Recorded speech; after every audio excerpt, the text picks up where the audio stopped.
Berkunjung ke Purwakarta, Jawa Barat belum lengkap rasanya jika tidak mencicipi kuliner khasnya, yaitu sate Marangi. Sate ini memiliki rasa khas dari gurihnya daging lamur yang dibakar.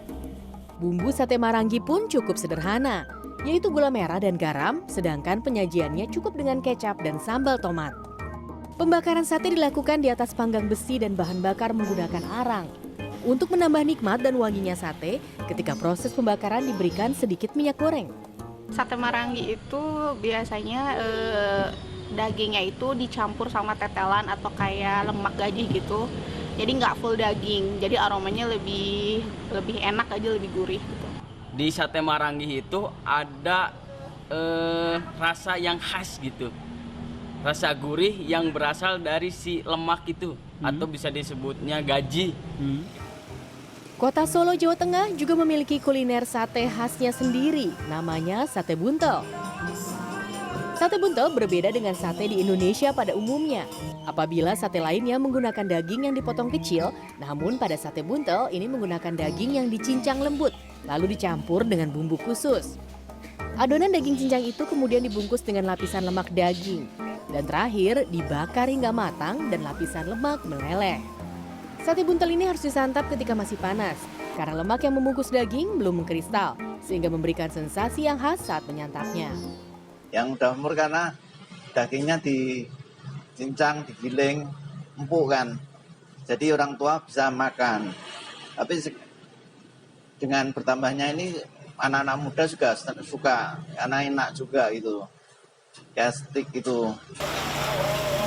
Setiap nama sate kelatak tersebut aromanya akan selalu membawa ke Yogyakarta, khususnya di daerah Bantul. Berbeda dengan jenis sate Nusantara lainnya, sate yang satu ini punya cita rasa yang sederhana. Keunikan sate kelatak adalah dari penyajian potongan dagingnya yang ditusuk dengan menggunakan jeruji roda sepeda.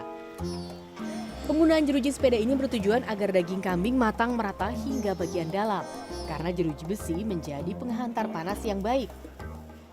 Nanti kan di bumbu garam jadi masih original. Nanti kan kalau dibakar bunyinya klatak.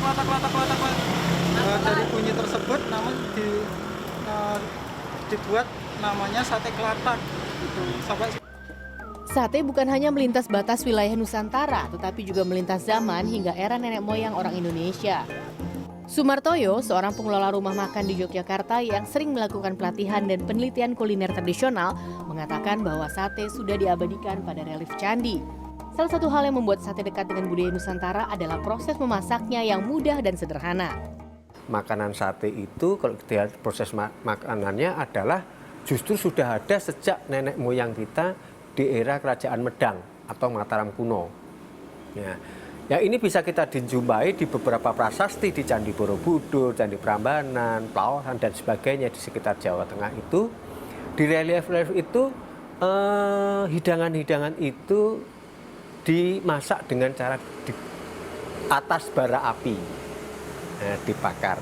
Nah, walaupun tidak dibentuk potongan-potongan dan sebagainya. Sumartoyo menambahkan bumbu sate umumnya relatif sama, yaitu menggunakan bawang merah, bawang putih, dan gula. Meski demikian, kemudahan mengolahnya telah membuat sate memiliki lebih dari 150 jenis di Indonesia. Tim Liputan CNN Indonesia.